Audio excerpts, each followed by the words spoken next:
নমস্কার বন্ধুরা, অভিনব চৈতিস ব্লগে তোমাদের সবাইকে আবার একবার স্বাগত জানিয়ে আজকে নতুন আর একটা ব্লগ শুরু করছি।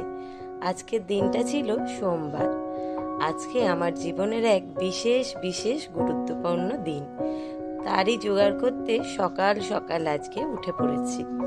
সকালবেলা উঠেই বাসি কিছু কাজকর্ম সেরে আগে স্নান করে নিয়েছি। দিয়ে এসেই একটু ঠাকুরের পুজোর জোগাড় করে সকাল সকাল গোপাল মহাদেব সমস্ত ঠাকুরকে স্নান করিয়ে মুছিয়ে পুজোটা সেরে নিয়ে এখানে একটা থালা রেডি করে রাখলাম। দেখতেই পাচ্ছ, প্রদীপ, দুব্ব, চাল আর একটু চন্দন বাটা। এটা রেডি করে রেখেই ঘরে এখনো সকলেই ঘুমাচ্ছে। আমি বাইরে থেকে গেটে তালা লাগিয়ে বেরিয়ে যাচ্ছি বাজার করতে। আসলে তোমাদের দাদার কাল রাত্রে ছিল নাইট, আর ছেলেরও কদিন পরীক্ষা চলছে, তাই অনেক রাত পর্যন্ত পড়াশোনা করছে। আর মাও এখন একটু বেশি লেটেই ওঠে।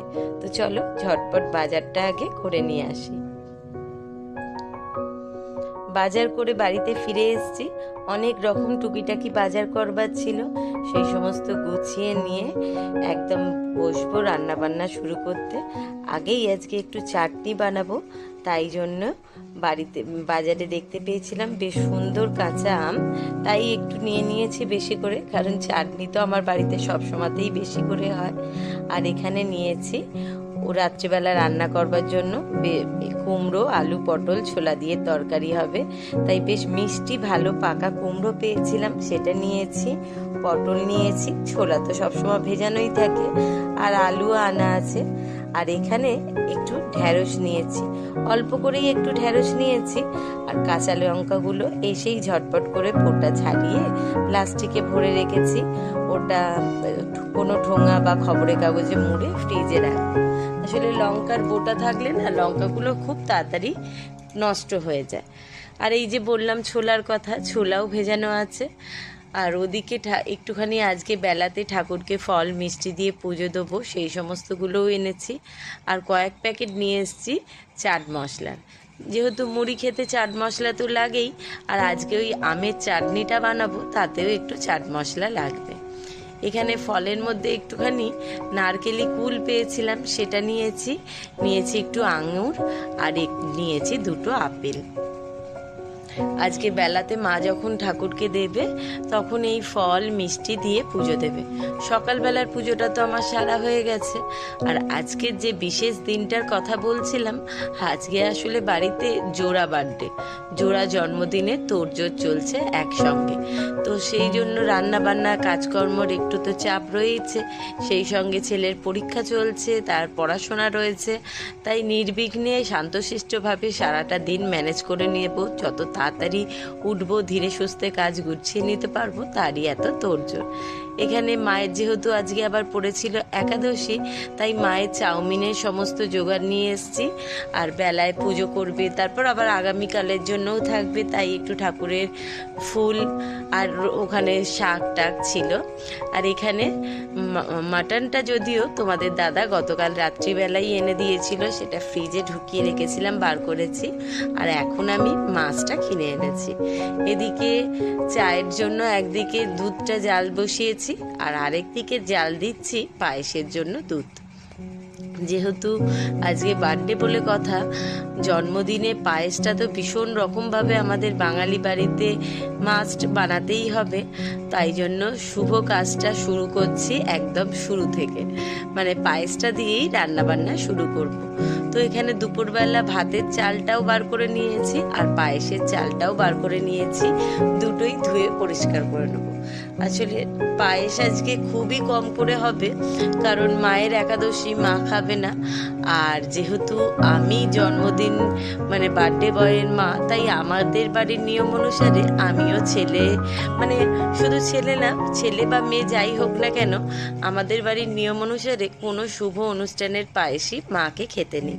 তাই সেই কারণে পায়েসটা আমিও খাই না। সে ছেলের মুখে ভাত থেকে শুরু করেছিলাম, পৈতে, প্রত্যেক বছরের জন্মদিন, যে কোনো শুভ অনুষ্ঠানের পায়েসটাই, সেটা আমরা মারা খাই না। তো তোমাদের দাদা আর ছেলের মতো হবে পায়েস, তাই অল্প করে চাল নিয়ে সেটাকে দেখতেই পেলে ধুয়ে দিয়ে দিয়েছি। এখানে একটু গুঁড়ো দুধ রেখেছি, কাজু কিশমিশ রেখেছি।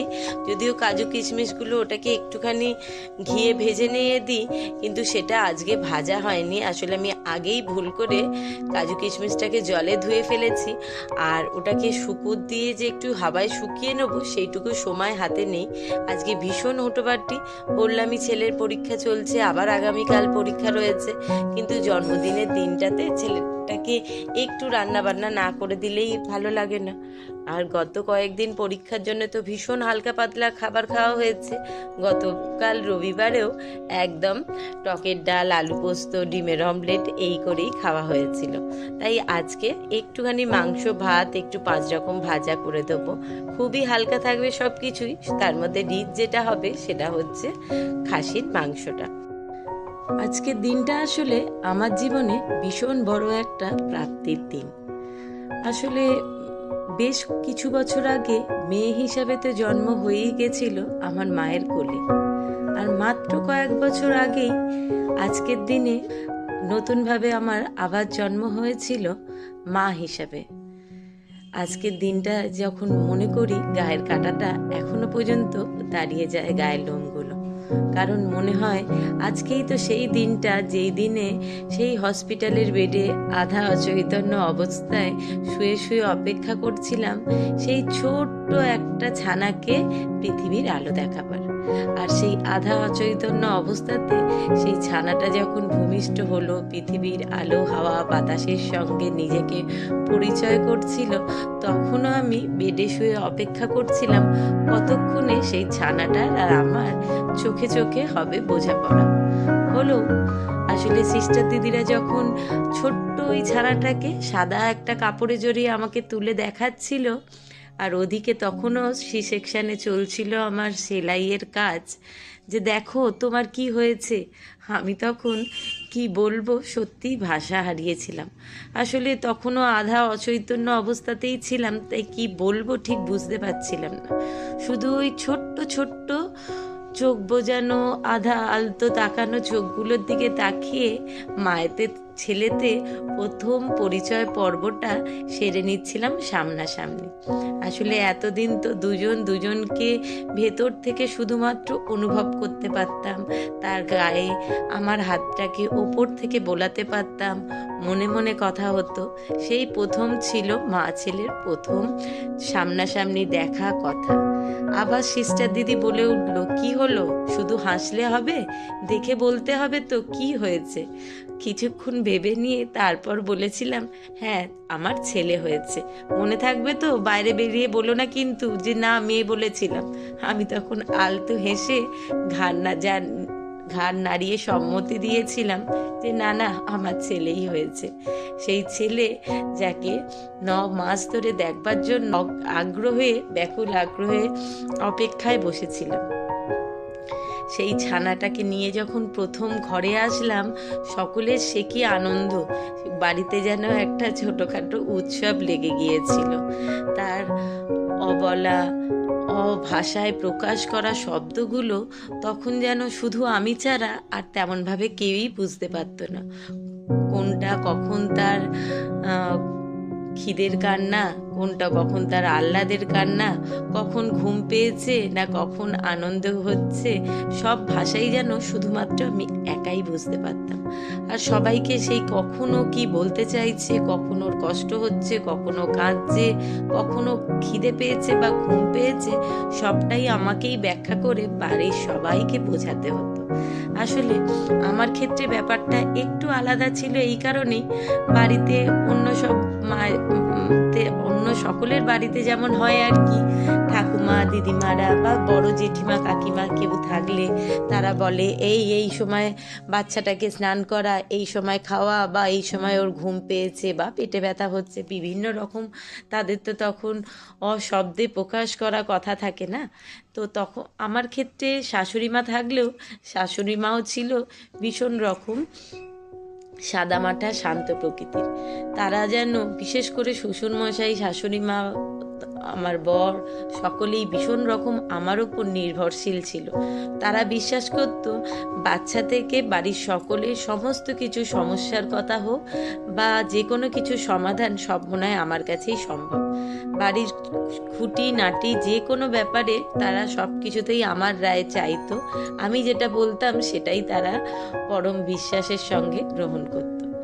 আর এই হচ্ছে সারা দিন অনেক কাজ করেছে, কারণ পড়াশোনা সেরে স্নান করে আমাদের যে বাড়ির ঠাকুর, যেমন আমাদের প্রত্যেক বাড়ির নিয়ম অনুসারে একজন ঠাকুরের দোরধারা হয়, সেরকম পঞ্চানন্দ বাবা বড়মার মন্দিরে বাবার সঙ্গে একবার বেরিয়ে পুজো দিয়ে আসবার পর দুপুরবেলা এখন বাবা বসেছে ছেলেকে পরম স্নেহে প্রদীপের দিয়ে মাথায় ধান দুব্য দিয়ে আশীর্বাদ করতে। যদিও ধানটা আনা ছিল না, তাই আতপ চাল দিয়েছিলাম আর সেই সঙ্গে চন্দনের ফোঁটা।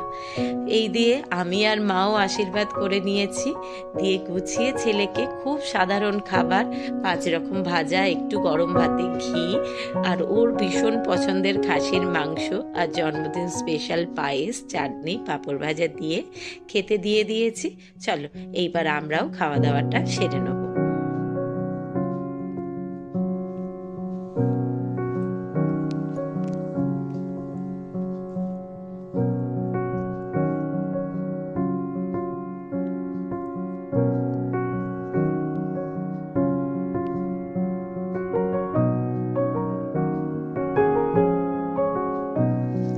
বললামই আজকে শুধু ছেলের জন্মদিন নয়, ছেলের সঙ্গে জন্মদিনটা প্রত্যেক বছর আমারও এই আজকের দিনে পালন করা হয়, কারণ আজই তো আমার মাতৃত্বের জন্মদিন। তো সেই মাতৃত্বের জন্মদিনের জন্য প্রত্যেক বছর তোমাদের দাদা আমার পছন্দের একটা করে ক্যাডবেরি এনে দেয়, আর অবশ্যই ছেলের জন্য তো আনতেই হবে। তো পড়াশোনার মাঝখানেই বিকেলবেলা আমি আর ওর বাবা দুজন মিলে বেরিয়ে ছেলের জন্য একটু কেক এনেছিলাম। ও পড়তে পড়তে একবার উঠে একটু জামাটা গায়ে দিয়ে বসে পড়েছে কেক কাটিং করতে। কেক কেটেই বলেছে আর কিন্তু আমাকে একদম ডাকবে না, সেই রাত্রিবেলা 10:30 11টা যখন বাজবে তখনই খেতে আসবো। তো আমরাও তাতেই খুশি, কারণ এখন পরীক্ষার সময় তাকে তো ডিস্টার্ব করা একদমই যাবে না। তবুও এই ছোটোখাটো একটুখানি 2-5 মিনিটের জন্য একটুখানি ডেকে নিয়েছি কেকটা কাটবার জন্য। এখন কেক কেটেই প্রথম তার সবচেয়ে কাছের আর সবচেয়ে ভালোবাসার মানুষ বাবাকে কেকটা খাইয়ে দিচ্ছে। যদিও ছেলে আমার যতই বড় হোক না কেন, আমাদের কাছে তো সারা জীবনে সেই ছোট্ট রিকই থাকবে। সেই ছোট্ট রিকের আস্তে আস্তে বছরে বছরে একটু একটু করে বেড়ে ওঠাটাকে চোখের সামনে দেখে নিজেরাই যেন নিজে মন থেকে বিশ্বাস করে উঠতে পারি না। সেদিনে সেই ছোট্ট ছেলেটা কি করে যেন দিনে দিনে কখন কোন কিভাবে চোখের সামনে বেড়ে উঠলো বুঝতেই পারলাম না। যে ছেলে কিনা স্কুলের গেটে ঢুকে দৌড়ে গিয়ে পৌঁছে আবার ফিরে আসতো, এসে একবার জিজ্ঞেস করে যেত, মা তুমি বাইরে বসবে তো? আমি বলতাম না বাবা, আমি তো বাড়ি চলে যাব। ও তখন বলতো, না তুমি বাইরে বসে আমার জন্য একটু অপেক্ষা করো, আমি তাড়াতাড়ি পড়াশোনা করেই তোমার হাত ধরে বাড়ি ফিরবো। এখানে একা একা থাকতে তো আমার ভয় লাগবে, যদি আন্টিরা মারে তুমি তাহলে একটুখানি ওদেরকে বকে দিও। সেই সমস্ত আহ্লাদে আবদারের বিভিন্ন কথাগুলো আজকের এই বিশেষ বিশেষ দিনে বিশেষ করে মনে পড়ে।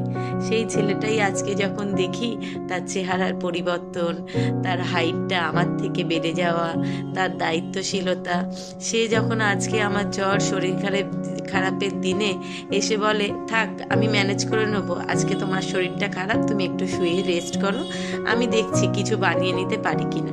আর যদি না হয় কিছু একটা সবজি বানিয়ে নিচ্ছি, রুটি কটা কিনে নিয়ে চলে আসবো, কিন্তু তুমি উঠো না এই শরীর নিয়ে, তুমি একটু রেস্ট করো। তখন পরম গর্বে, যত্নে, অহংকারে, ভালোবাসায়, কষ্টে চোখের 5 থেকে 2 ফোঁটা জল আপসে যে কখন বেরিয়ে আসে বুঝেই উঠতে পারি না। সেদিনে সেই ছোট্ট ছেলেটা কি করে সবার চোখে নজর এড়িয়ে হুশ করে যেন বড় হয়ে উঠেছে। আমাদের পরম আশীর্বাদ, ভালোবাসা, স্নেহ সব সময় ওর মাথার উপর থাক। ও যেন সুস্থ সবল সৎ একজন মানুষ হয়ে এইরকমভাবে অনেক বড় হয় আর অনেক মানুষের পাশে দাঁড়াতে পারে। তোর পছন্দের খাবার লুচি আর আলু পটল কুমড়োর তরকারি তরকারি মিষ্টি সব রেডি, এবার ডেকে খেতে দেবো। আর আজকের ভিডিওটাও এখানেই শেষ করলাম। সবাইকে শুভরাত্রি জানিয়ে সকলে ভালো থেকো, সুস্থ থেকো, চ্যানেলটাকে সাবস্ক্রাইব করো, পেজটাকে ফলো করো। শুভরাত্রি, টাটা।